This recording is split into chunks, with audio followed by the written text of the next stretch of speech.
John. Welcome to another podcast of Criminal Justice Cafe. Today, I would like to introduce you all to John Lowry. And I like to say, right, Dr. John Lowry. Is that true? Yes. It is. I have the student loans to prove it. It is true. I've had the pleasure of being in John's class at Albertus Magnus. And he is currently the interim chair of sociology and the director of the criminal justice programs there.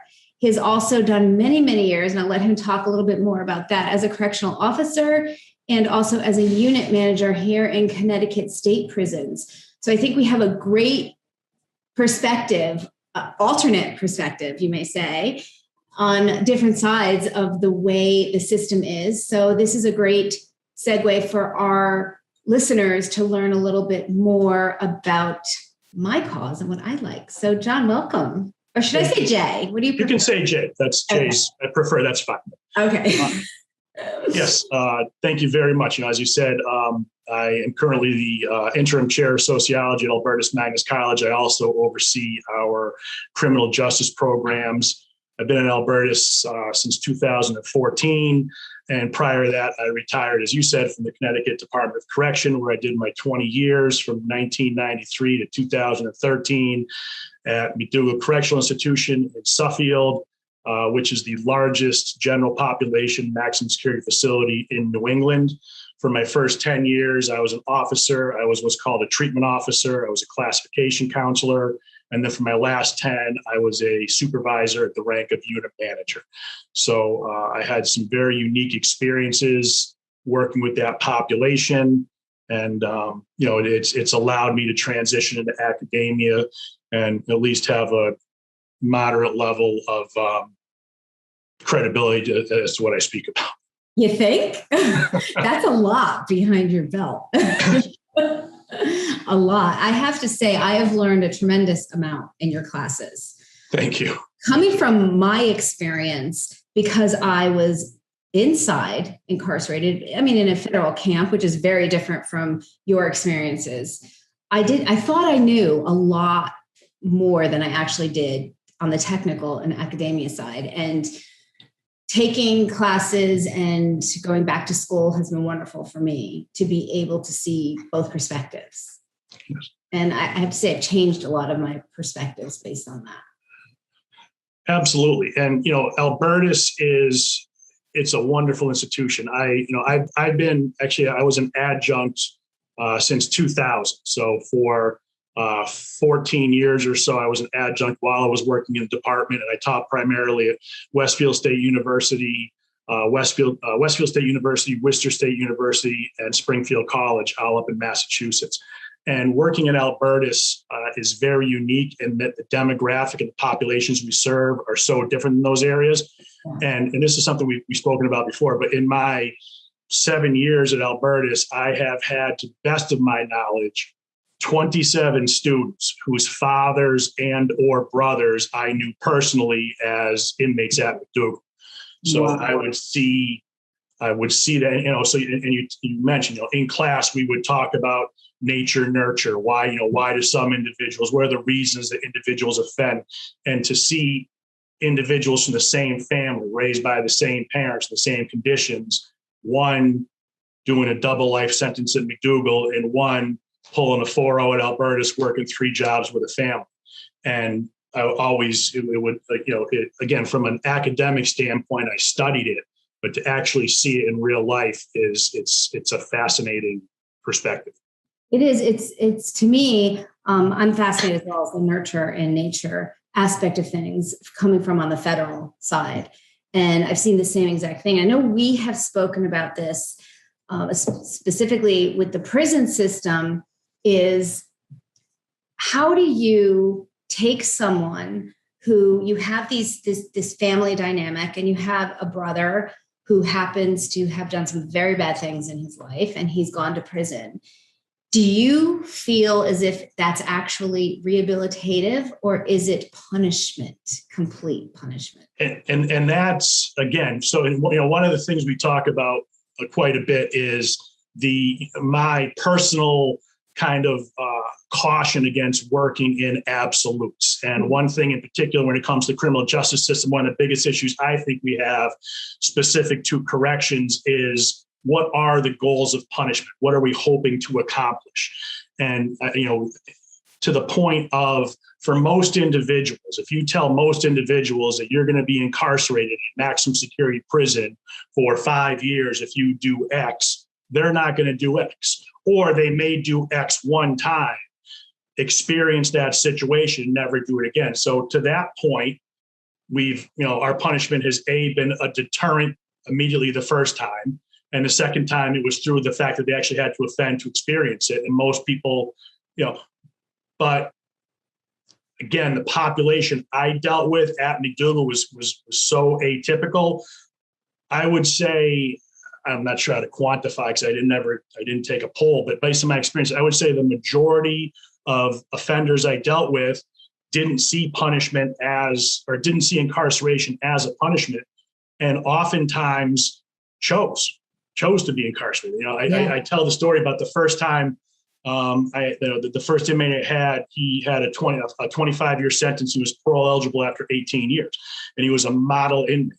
Never had a ticket, had a job, went to school, never got in trouble. Just a really good guy by all measures. And he was up for his parole here, and I'm like, hey, Smitty, your parole hearing's come up next week. He's like, well, you know what?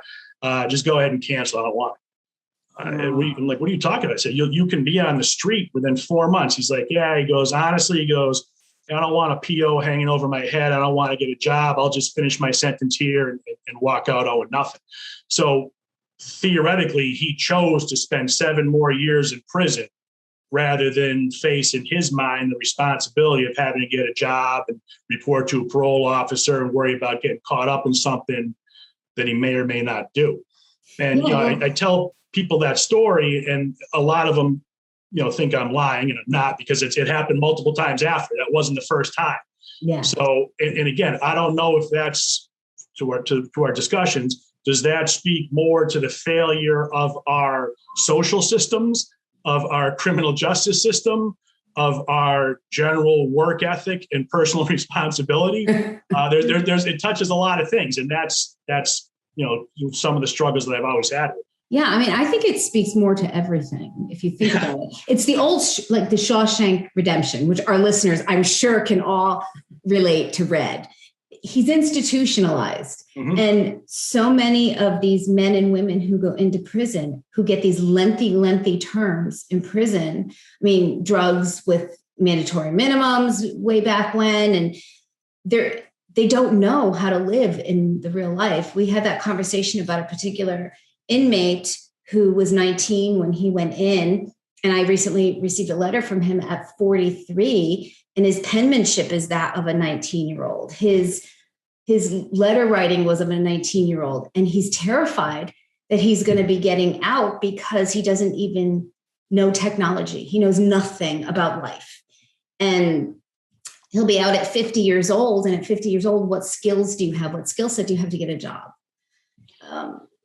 That's absolutely. And one of the things, and I don't know if this is anything we discussed in the past, but McDougal was very unique in that we opened McDougal in '93. It was an absolute state-of-the-art facility. One of the primary components was the focus on rehabilitation and education specifically. We had an academic program, but we also had that what at the time, as I understood it, was the most state-of-the-art vocational education program for any school in Connecticut. Because as you're aware, the Connecticut DOC is USD1. It's its own unified school district. And the USD1 gives more GEDs than any other school district in the state. So the same facilities that they have at so McDougal is open, $160 million facility, whatever it was. 9 or 10 absolute state-of-the-art vocational education programs, while at the same time, the Hartford public school system was taken over by the state because the conditions were so deplorable. So the irony here was, I would say the majority, I would say probably 60% of the inmates we have in Connecticut come from Hartford, New Haven, and Bridgeport. So three cities represent the overwhelming majority of inmate population.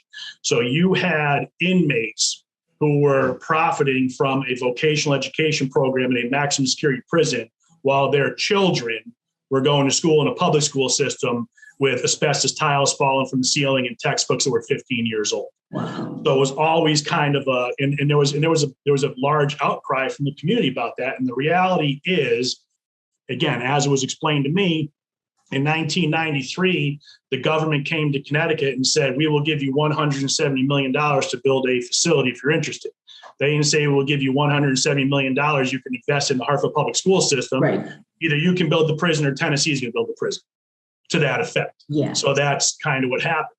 And the second part to that always kind of troubled me was that program was fantastic. In one of my capacities, I was the unit manager for IPOD. And IPOD was the Voc Ed block. So all the inmates that lived in IPOD went to Voc Ed, participate in these programs. And they were across the board.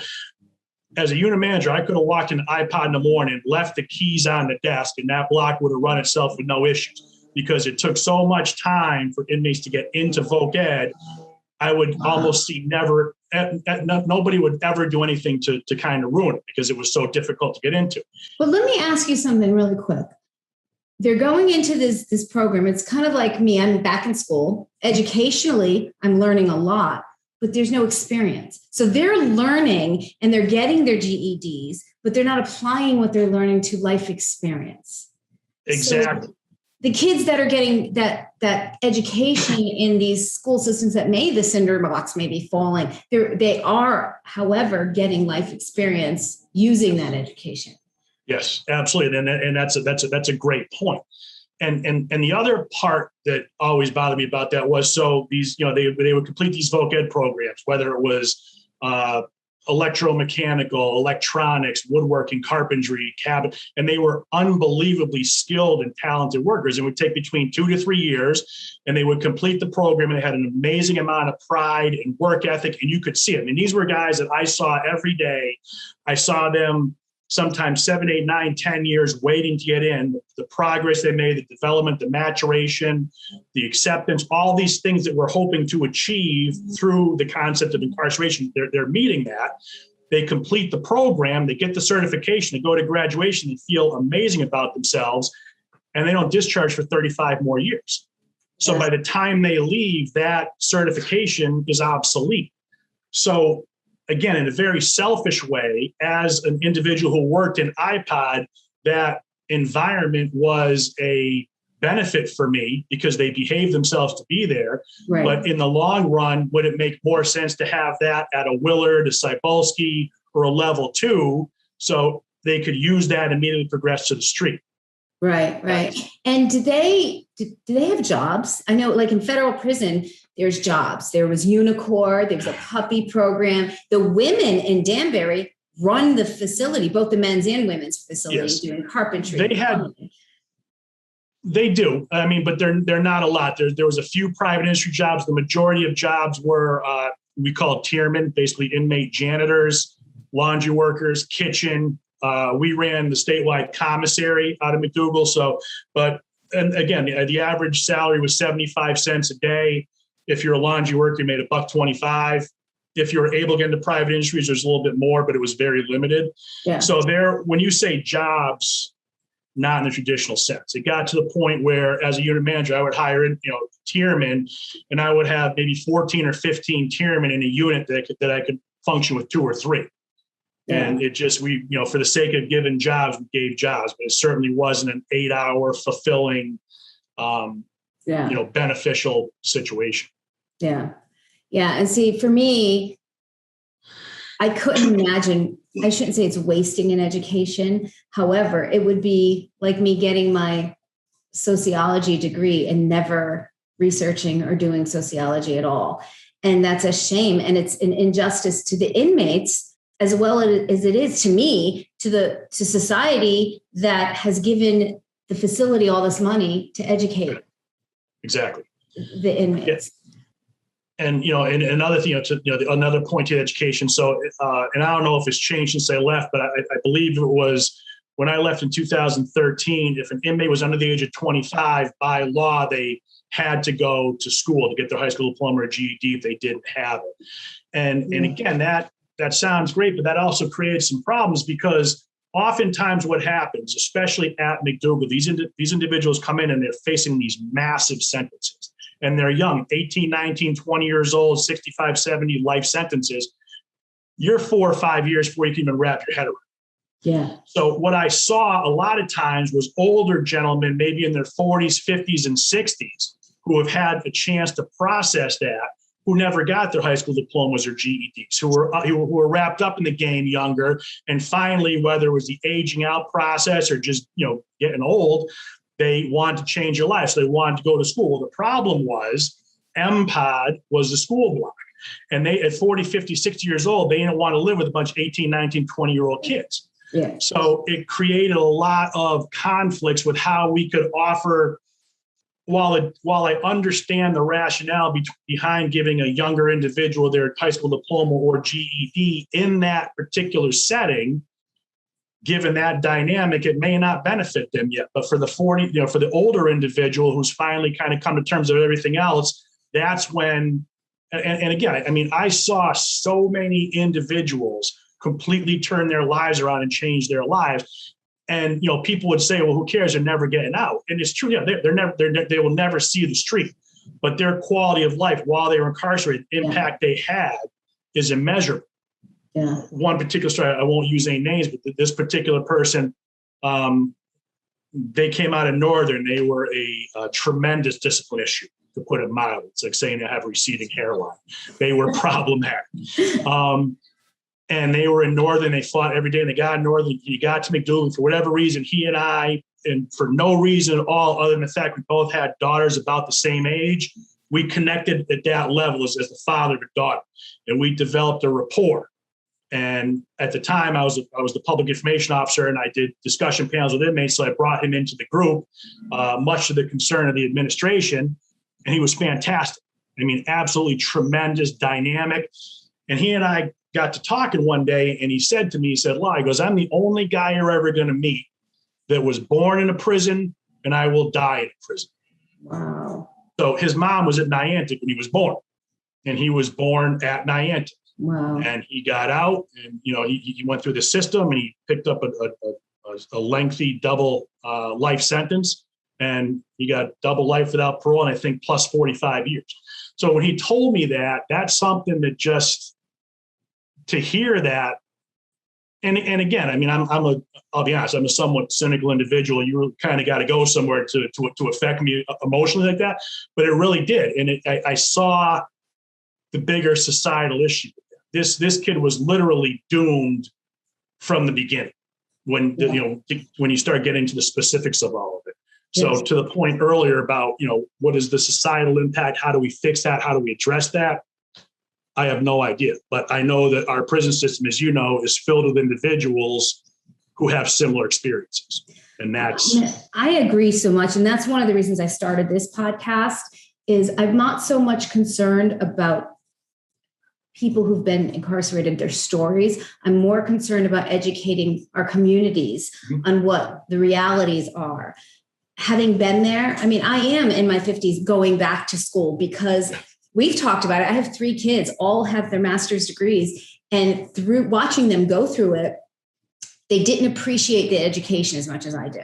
And even now, if I'm on, I'll be on something and my daughter will say, Mom, just Google it. And I'm like, I don't want to Google it. I want to learn, actually learn and I think when you get older, and I have changed my life completely, slowed it down. I appreciate experiences more than things. And I do believe, and I was incarcerated for only 7 months. I know women who have, and I told you this the other day, who have had sentences of 15 years. I have one woman who's got 30 years in prison for a white collar crime. Do I feel that everybody should be punished or should feel the impact of the weight that they created? I do. I needed that 7 months in prison. It changed my perspective on so many different things. So I'm not somebody who is everybody should be free person. And I know a lot of my criminal justice advocates would hate me for saying that, but it's the truth. I don't believe in release everybody. Everybody should be free. I believe in rehabilitative and restorative justice. And I think that the communities have such a misconception. Women who I know who have come home from white collar crime, incarceration, cannot get jobs anywhere. Dunkin' Donuts will not hire you if you have a felony, a federal felony. And these are educated women that the recidivism rate is zero practically, almost. I mean, not quite, but they're not going to reoffend. And they needed a check on themselves. They needed to look at themselves in the mirror. I don't think that there's some women that don't take responsibility. I can't talk, I'm sure men too. I don't have a lot of patience for that, but I'll say it nice and politically correct. I have no patience for that, but I do believe that people do deserve a second chance if they've earned it.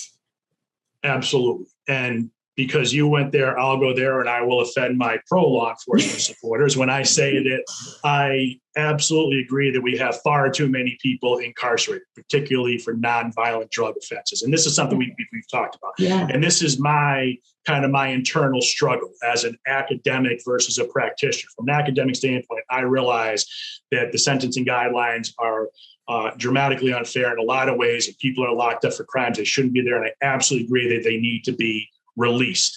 Mm-hmm.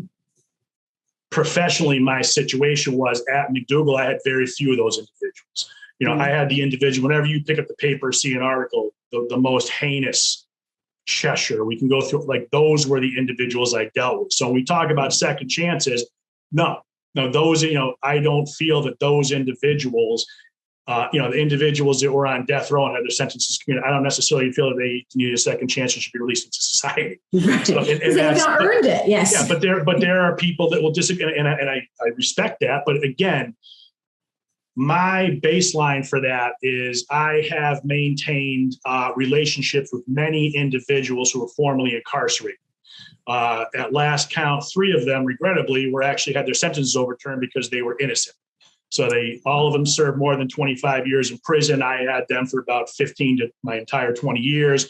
So and later they were found to be innocent and they were released. And we maintain contact and we talk. And these are the discussions we have. We talk about the inequities in the criminal justice system and sentencing. And even those individuals who have been that negatively affected by the system will say, but you remember so-and-so?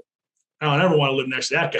Yeah, so right. When you have people that can be that sort of objective after being wrongly convicted and sent to a maximum security prison for 25 years for a crime you didn't commit, again, it's that issue of working in absolutes. I think you have to, because there are people that need to be there. And that's just, in my opinion, I agree. And I think one of my favorite things of having a former correctional officer and now a professor on is I think correctional officers get a bad rap from criminal justice advocates. I really do. Being inside a federal prison, I had wonderful correctional officers and there was some horrible ones. Absolutely. So, walk me through a day of a supermax prison correctional officer and what you have to deal with on a daily basis. It absolutely, it runs the gamut. One of the best ways to describe it, the job is 99% sheer boredom and 1% sheer terror. Yeah. I mean, you will be here all day, couple minor things, inmate homicide. Got to deal with that, or attempted homicide, or staff assault. So for an hour, everything goes crazy. You're running, you're responding, you're fighting, you're wrestling, you're exposed to blood. You have all these, and then it stops. And it goes back to normal operations. And then it's another fight. It stops. So there's no typical day other than the absolute chaos. And, again, also in a lot of ways, I mean, I missed it in a very kind of bizarre way. I missed the camaraderie. There were a lot of inmates. I can't say that I would never say that I developed friendships, but you have a rapport. I mean, I spent more time in general population housing units than I spent with my family. I was working 6 or 7 doubles every 2 weeks. So you're there, and there are certain individuals this one individual we would talk about, I'm a big Alabama football fan. So they like this. We talk about other inmates who are involved in weightlifting. Some inmates were involved in art or music. So you just find different ways to connect. And the reality is, I would say, 95% of inmates on a normal day just want to do their bid, be left alone, and be safe.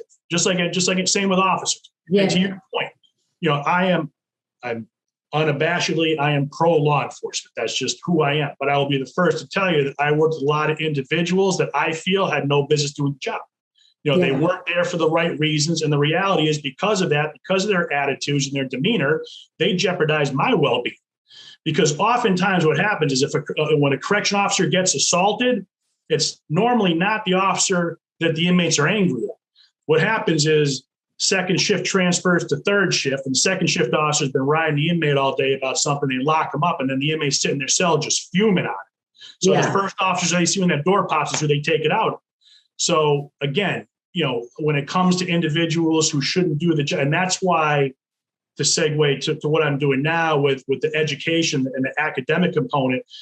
When I was working in the system, I came in with a bachelor's, but I got my master's and my doctorate while I was working the job. And for me, my escape was education. A lot of people I worked with had trades. They were plumbers, electricians, landscapers.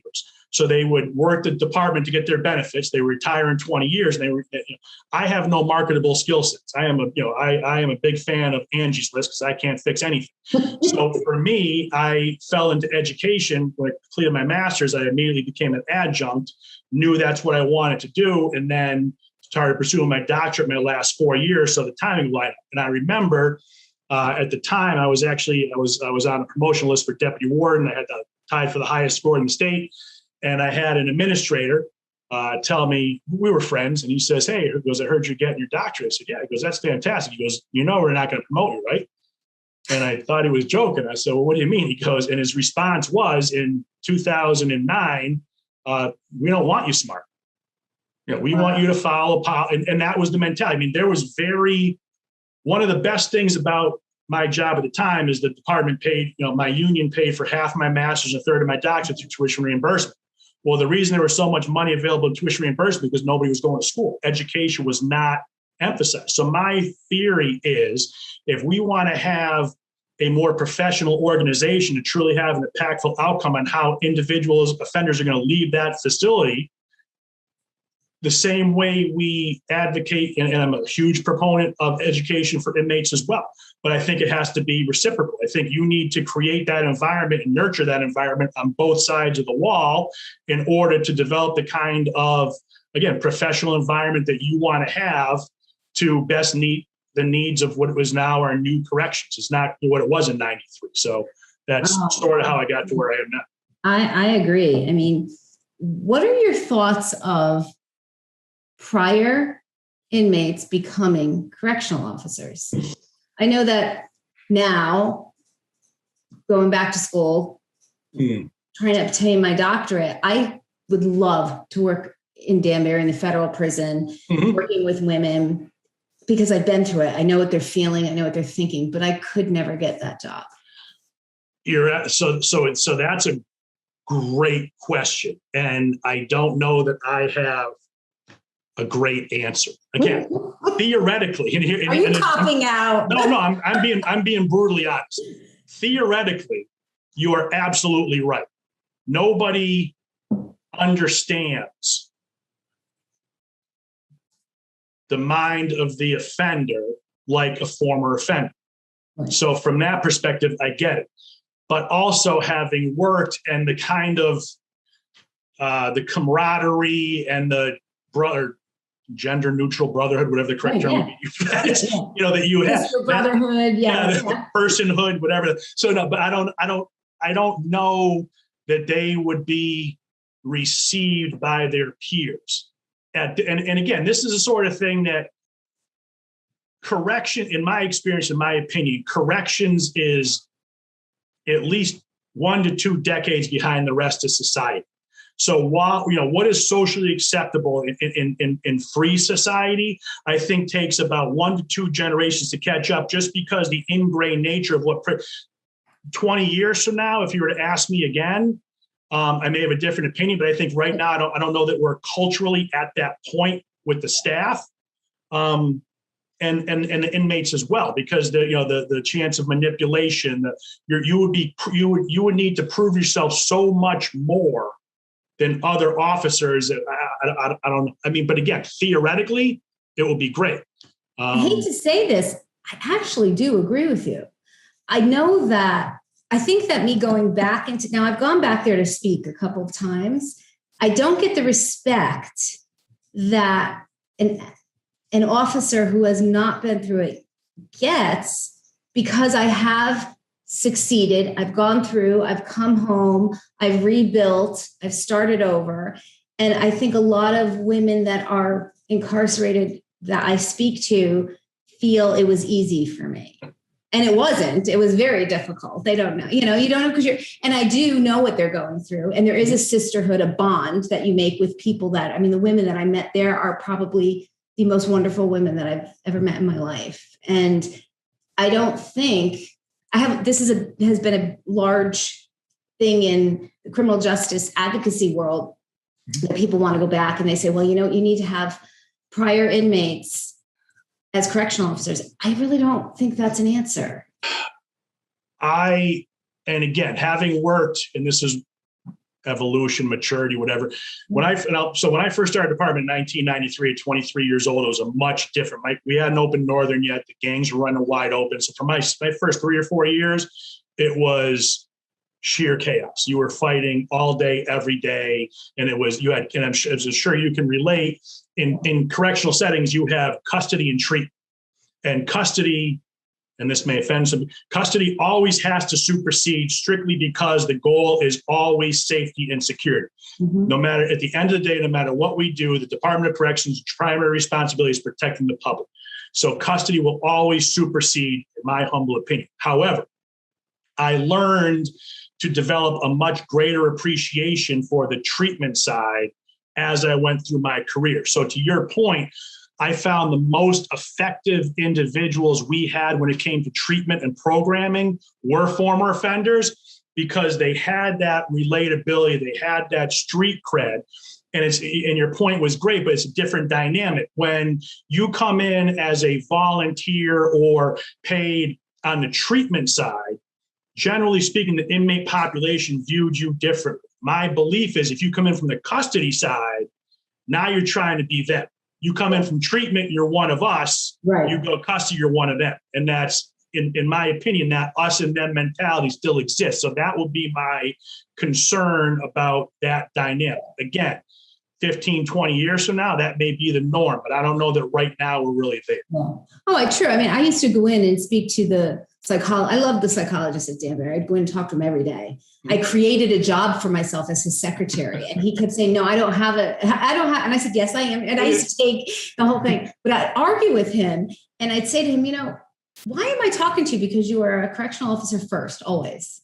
If something happens, you now are no longer a psychologist, you become a correctional officer. Yep. However, if he was a psychologist who came in just for treatment, I would feel much differently in speaking with him, because he was there. Yep. But his main job, he had his keys, that's what, if something, that's what he was first. And it interests me why either the Department of Corrections or the BOP doesn't bring in just treatment, because there isn't anybody that I know of in BOP, I'm not sure about state, that come in besides ministry work. Sure. That come in just for treatment. I think one of the biggest reasons is, and I'm being speculative here, but I think it's based on some level of understanding, is just staffing. People talk, prison staffing is very low. Like we always had issues with officers. So the way you offset that is you have correctional food services, you have correctional maintenance, and yes, they're food services, they're industries, they're not COs, they perform other duties. But if there's a code, those individuals that respond to assist the inmate. At McDougal, so there were two officers black. You had a control officer who was in a control center. They couldn't come out. And if I was the rover, I would be out in the block with 95 inmates. So I was outnumbered 95-1. So if something were to jump off, we have a limited number of uniformed correctional officers available to respond. So we need additional staff as well. So there's sort of double dip in a way that, it's a correctional food services. Yeah, they're a food service officer, but they went through the academy, had the same training. So they respond. And I think that's maybe why they do it. I mean, I know that in a lot, oftentimes when you see disturbances or riots or anything like that, or maybe an inmate being assaulted, a lot of people will view those videos and be like, why did it take staff so long to respond? It took 5 minutes before staff got there. All the others, we don't have 45 officers sitting in a room like firefighters waiting for something to jump off. So if something happens and they're in another block, they have to secure that entire unit. They have to lock everybody up. And depending on the size of the compound, the main concourse in McDougal is just over a quarter mile long. So if something happens in H-Pod and you're down in M, you have to lock every block, get everybody secured, make sure that unit is good, and then sprint a quarter mile down. And also, we need to keep a certain number of staff back, because what may happen is what they set off in H was a distraction because it's really going to go in M. So when everybody runs one way to respond, it's a numbers game. So I think maybe that may be, to your point, why they do that is because we need as many, particularly on first and second shift, the most amount of inmates around. So that's when you have the most amount of, counselors and treatment and dent and everything else. And that may be the response. Do you think that's going to change? Now, we talked about them closing Northern, the state of Connecticut, and having to send inmates other places. So now, did they also let go staff, or has that staff doubled in the facilities that they kept? And again, so here's where it gets a little tricky and specific to corrections. And I don't want to speak like I am a expert on staffing issues, but one of the things that's happening in Connecticut is I believe it's 2022, they reopened CBAC, which is the collective bargaining agreement for unions. Okay. So what I anticipate is going to happen is, as I understand it, if you are a Connecticut state employee anywhere in the state, and you have enough time to retire before they open CBAC and possibly change what your retirement benefits will be, they're going to leave. I anticipate a large number of staff members leaving the state of Connecticut employment because of that. Having said that, budgets determine staffing. So oftentimes what will happen is they simply eliminate positions through attrition. Just because you may have 400 staff openings throughout the remaining facilities, and you may have 100 staff at Northern that may be redistributed, but they're simply backfilling positions that were already open. Right. And again, I am not human resources. This is just my view and my opinion. That's how I always kind of saw it. Yeah. I don't recall them ever creating additional CO staffing jobs. It was always backfill. Yeah.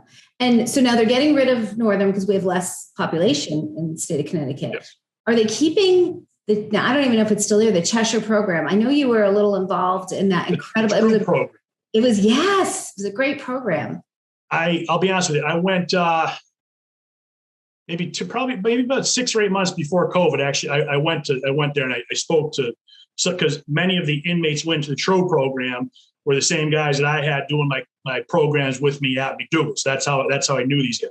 Yeah. So I went to kind of see how it was going, and it was fantastic. I was a huge proponent. That was great. And then obviously COVID kind of came along with everything else. That's another area where I kind of lost touch. I don't have that answer. I hope so. Yeah. I think it really, and again, that's an opportunity for, the way I saw it, those types of individuals we talked about earlier who are never getting out, but because they truly changed their lives and made conscious decisions to behave differently, can have a positive impact on the next generation. So I am a huge proponent of the program and those similar, and I hope that it's able to continue and expand. Well, yeah, because this is that's their life. I mean, you go into prison and that is your new life, and it's nothing like the life outside. They're two completely different worlds, 100%. And I've done some global studies recently and looking at the prisons in Sweden, and a lot of people in the United States feel punishment, and they get very angry when we have a prison that seems to be plush. I should say it's not, but it appears to be plush to the community. And they think that the prisoners are getting too much. But if you look at these prisons in places like Sweden, the population is doing so much better as far as criminal justice than the United States. There's got to be something to be said for that.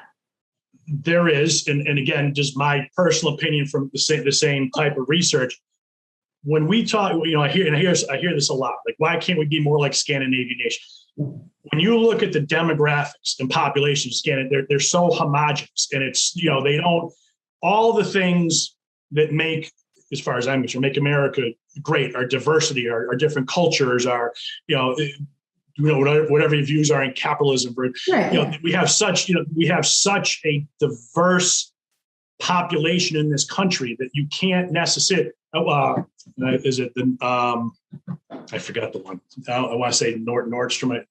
I forgot the name of the facility, but it's a maximum security facility, and it's built for 95 inmates. They have 95 inmates in the entire facility. I had 96 inmates in H1.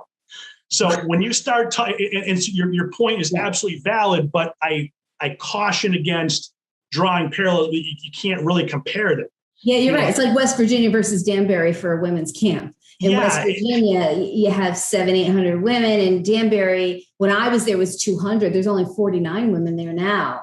And the women that come from Danbury seem to excel a little bit more because the population is so much smaller, and they can do so much more. And, to one of the, just one aspect in particular, one of the things I did was, in my former capacities, I did a lot of gang intel and work with the gang. We had a huge gang program in Connecticut. And again, it's because of that diversity. You don't have that in Sweden, so you don't have to factor in who you can have, who can get housed together because of issues from the street or rival gangs or racial issues or any of those things. So, and again, it's also just the sheer numbers. As I said, whenever I saw, and it was, he was a former warden from Attica, and he went over, and he toured, and you could just see the look on it. Yeah. They had their housings were basically quads. Like you'd have, 4 bedrooms, shared bathroom, and a kitchen, and they had cutlery, knives, steak knives, butcher knife, and that was the norm. I don't know that you want to start incorporating that at McDougal. Again, theoretically, I get it, but having worked there, I still think, but again, right now, 10, 15 years, as I said, in my opinion, corrections is kind of the last thing. When we look at societal evolution and change, corrections is kind of one of the last ones to come along, just because everything is so, I joked that when I started in 1993, we used to use a Polaroid camera for crime scene photos. I never learned how to use the internet because we never had it. We had handwritten 2-form requests where the canary copy goes here, the yellow copy goes. So and that was in 93, which wasn't that long ago, but it just kind of shows how corrections was always very slow to catch up. Yeah. So 15 and 20. 2015, they're still doing the copies in the BOP. Yeah. So then a 9 or 11. Change my response to 20 to 30 years. But I think that's it. I would like to. I would truly love to see that be a possibility. But again, I'm skeptical only because of my personal experiences in that environment. Okay. I'm going to flip the switch on you a little bit and go to the academia side. Oh boy. Okay. Only because I'm curious about this. I'm working with Professor Kendrick on my sociology. She's amazing. Yes. Esteemed colleague of mine. Oh, wonderful. Yes, one of the most fantastic professors. She takes time off on Saturdays because I do Saturday mornings down the Google rabbit hole that I am a little psycho about. And I have he balances us. Yeah, it's crazy. And one of the things I'm researching now is why in the United States, women are currently being incarcerated at a higher rate than men. In your opinion, it's fascinating to me. Yeah, no, it absolutely is. It's a trend that has been, I think in the last maybe 8 to 10 years, we started to see it. I know, is it still around 10%? Is it crept up much more than 10? It's crept up more than that. The last research I did, it was actually 14%. Okay, so again, about 7 or 8, So 10 to 4. I don't know that. And again, so in just to full disclosure, I'm not as familiar with, so having worked in male facilities only and state only, I'm not as versed on the federal sentencing guidelines and females specific as I probably should.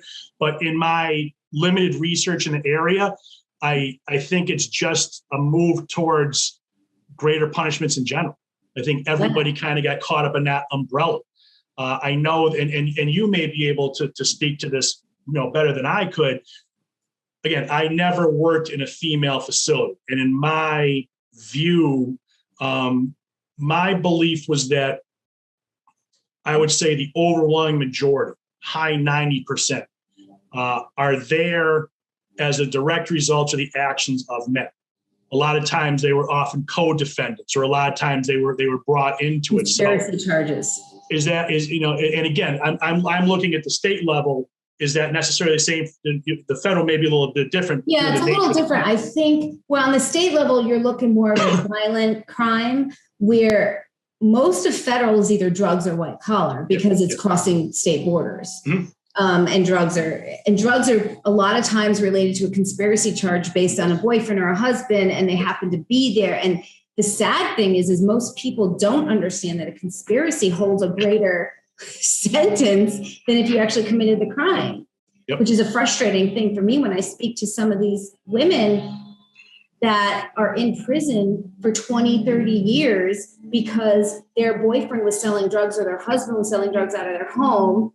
They knew about it and didn't do anything about it. And they are now in prison for a longer period of time than their husband who was selling drugs. Yeah.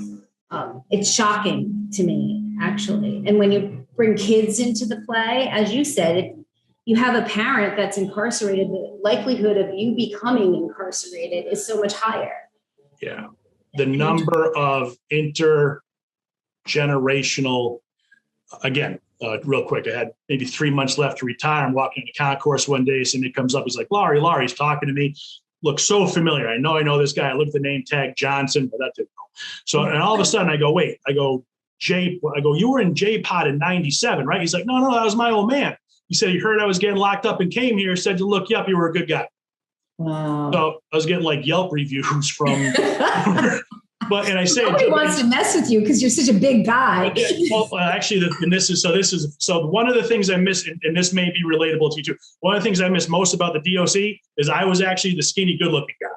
Everybody I worked with was this, but big. At 280 pounds, I was the little guy. That was a great place to be. Jeez. But as I was talking to this inmate more, I remembered a situation where I knew he was so familiar because I remember him when he was a kid in the visiting room. So I remember talking to this individual now as a 20-year-old when we were talking. He was, I think, maybe 6 or 7, and it was so prevalent. I mean, just so many generations and families, and at one point in time, we had one family with 8 members. There were 3 brothers, a couple of nephews, some cousins, and it's sad. There's no other way to say it.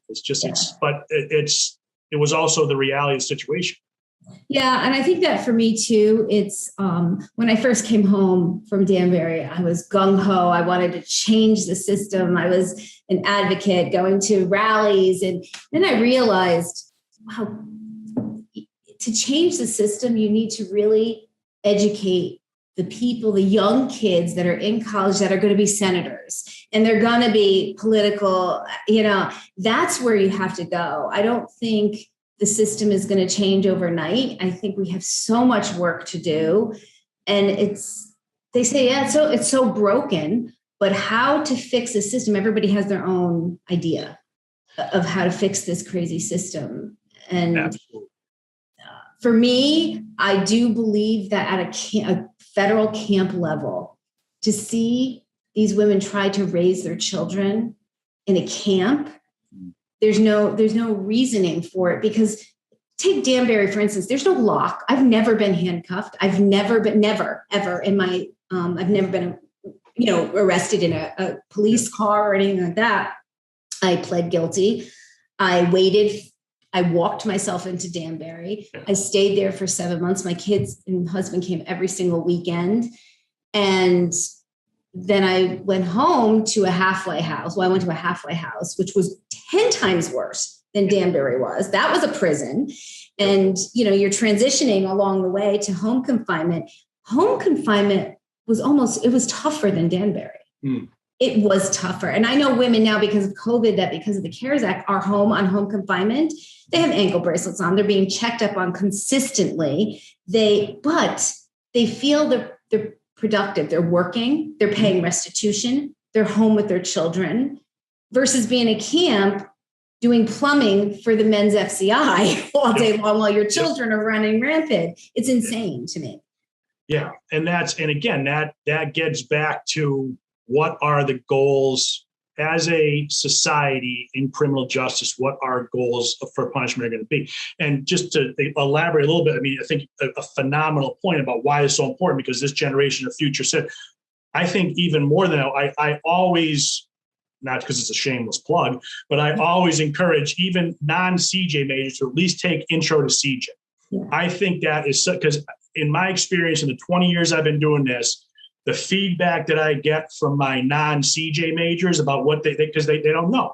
You watch NCIS, you watch Shawshank, you watch a couple, but to see, and my point is, we don't have to agree on our ideologies. As a matter of fact, I encourage you to just, as long as you can reasonably support your opinion, I am all about discussions and dialogue. But I think it's almost more important, just as voters, as citizens, to be informed. And obviously at the level of people who are going into the field, absolutely the politicians, and that's great. But just to be an informed citizen and to vote, to make those, because that's what's going to happen. Yes. We talk about mass incarceration. A lot of that just comes from the Senate, and that falls on Congress. Until Congress does, it's easy to blame the police, and it's easy to blame COs because they're a tangible group. But the real change comes from Congress. Once they change those laws, to the point you talked about earlier, those inmates that I had who I felt really guilty that these guys got out and they were wrongfully convicted. I had nothing to do with their sentencing. But in some way I felt a sense of guilt around that. But again, those, they were arrested by the police based on the laws established by Congress. They were sentenced by the laws established by Congress, and they were incarcerated under the specifications of Congress. Yeah. So until we change that, all this other discussion, in my opinion, is great, but it's not going to have the same impact until it changes. I'll change coming from the top. Yeah, I agree with that 100%. I know a lot of women that inside they're constantly talking back or to the COs or have a lot to say. These COs in a camp, that's going to be the worst job in the world. It's so boring. They sit there and I think they put the most out of shape guys in the camp. But they're nice guys. Yeah. They sit there. It's kind of just a horror listening to these women cackle all day. And I hate saying that, but it's the truth. But I will say I agree. And I don't know if you know this. My daughter graduated her master's degree from Albertus in criminal justice. Exceptional student. I wasn't going to say anything until you did, but absolutely. Yeah. And now today, and she's been on my podcast with my other daughter. I've had podcasts with, and she's been very involved and proactive. She is a paralegal for a criminal defense attorney. Excellent. Great. And doing phenomenal with that. And he hired her specifically because she understood on that side of things. And her entire viewpoint in voting politically has changed because of her time spending in criminal justice. I think that's it. And again, that's like the best thing to hear. And again, I, as the kind of face of, or as the chair of the Department of Programs, I never want Albertus to be a cop school. We're not training people to be police officers. We are training individuals. We are hopefully teaching individuals to be informed citizens and critical thinkers. If they're going to go on to the PD will send them through a specific academy. The DOC will send them to a specific academy.